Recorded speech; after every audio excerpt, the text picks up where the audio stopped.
পুনর্বাসনের জন্য তারা একটা ঘরের দাবি করেছে। বিএনপির ভারপ্রাপ্ত চেয়ারম্যান তারেক রহমান সাহেব সেই ঘরটারও ব্যবস্থা করে দিচ্ছেন ইনশাল্লাহ। এই দেশের প্রত্যেকটা জনগণের সুখে দুঃখের সাথী বিএনপির ভারপ্রাপ্ত চেয়ারম্যান তারেক রহমান সাহেব মনেই করেন যে বাংলাদেশের 18 কোটি মানুষ আমার দিকে তাকিয়ে আছে। 18 কোটি মানুষের দেখভাল করার জন্য আমার সর্বোচ্চ চেষ্টা করে যেতে হবে। এই দলটা আমাদের, এই দলটা জনগণের। দেখেন, আসিয়ার পরিবারের দায়িত্ব বিএনপির ভারপ্রাপ্ত চেয়ারম্যান তারেক রহমান সাহেব নেওয়ার পরে পলিটিক্যাল স্ট্যান্ডবাজি করার জন্য অনেক দল কিন্তু দায়িত্ব নিয়েছে।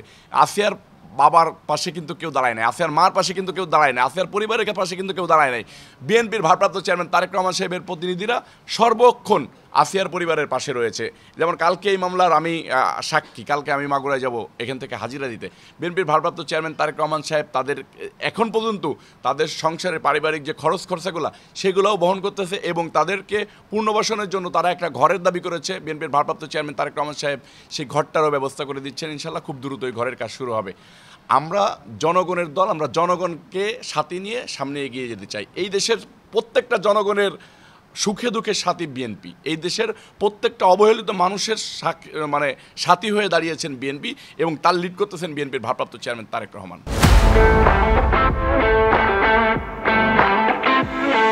বিএনপির ভারপ্রাপ্ত চেয়ারম্যান তারেক রহমান সাহেব শুধু দলীয় লোক না, সাধারণ জনগণও যদি অসুস্থতায় ভুগতেছে, যদি কোনো প্রকার কোনো বিপদে পড়তেছে, বিএনপির ভারপ্রাপ্ত চেয়ারম্যান তারেক রহমান সাহেবের টিম 10 মিনিট 15 মিনিটের ভিতরে সেই জায়গায় যে হাজির হচ্ছে। এটা হচ্ছে মানবিক নেতা বিএনপির ভারপ্রাপ্ত চেয়ারম্যান তারেক রহমান। বিএনপির ভারপ্রাপ্ত চেয়ারম্যান তারেক রহমান সাহেব মনেই করে যে এই দলটা আমাদের, এই দলটা জনগণের।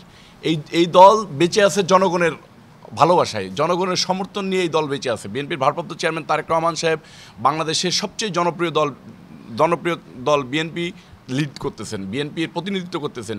বিএনপির ভারপ্রাপ্ত চেয়ারম্যান তারেক রহমান সাহেব মনেই করেন যে বাংলাদেশের 18 কোটি মানুষ আমার দিকে তাকিয়ে আছে। 18 কোটি মানুষের দেখভাল করার জন্য আমার সর্বোচ্চ চেষ্টা করে যেতে হবে। সেটার ধারাবাহিকতায় আমরা বিএনপির ভারপ্রাপ্ত চেয়ারম্যান তারেক রহমান সাহেবের নির্দেশনায় সারা বাংলাদেশে অবহেলিত, নির্যাতিত, নিষ্পেষিত, গরিব, অসহায়, দরিদ্র, খেটে খাওয়া কৃষক, শ্রমিক জনতার পাশে আমরা আছি। আমরা ইনশাল্লাহ থাকবো। আপনারা ইতিমধ্যে দেখেছেন মাগুরারই একটা ঘটনা, আসিয়াকে বিএনপির ভারপ্রাপ্ত চেয়ারম্যান তারেক রহমান সাহেব নিজের বোনের মতো করে সারা বাংলাদেশকে ঐক্যবদ্ধ করে এই ধর্ষকদের যাতে বিচার হয় সেই বিচারের পর্যায়ে নিয়ে গেছেন। বিএনপির ভারপ্রাপ্ত চেয়ারম্যান তারেক রহমান সাহেবের স্ট্যান্ডবাজির কারণে আজকে দেখেন ধর্ষণের আইন পরিবর্তন হওয়ার শুরু হয়েছে। বিএনপির ভারপ্রাপ্ত চেয়ারম্যান তারেক রহমান সাহেব প্রচারে বিশ্বাসী নয়, বিএনপির ভারপ্রাপ্ত চেয়ারম্যান কাজে বিশ্বাসী। বিএনপির ভারপ্রাপ্ত চেয়ারম্যান তারেক রহমান সাহেবের নেতাকর্মীরা, বিএনপির ভারপ্রাপ্ত চেয়ারম্যান তারেক রহমান সাহেবের যে টিম অনর্গল সারা বাংলাদেশের জনতার পাশে থেকে কাজ করতেছে, তারা ফটো সেশনে বিশ্বাসী না। আপনারা দেখবেন যে বিভিন্ন লোক যায় একটা রোগীর পাশে থেকে একটা ছবি তুলে নিয়ে চলে আসে, একটা ফাইল দেখাশোনা করে দেখে চলে আসে, একটা ছবি তুলে নিয়ে যায়, বলে দেয় যে আমি অমুক রোগীর দায়িত্ব নিলাম, তমুক রোগীর দায়িত্ব নিলাম, আমরা অমুক দল থেকে আসছি, এখানে এসে এটা করব সেটা করব।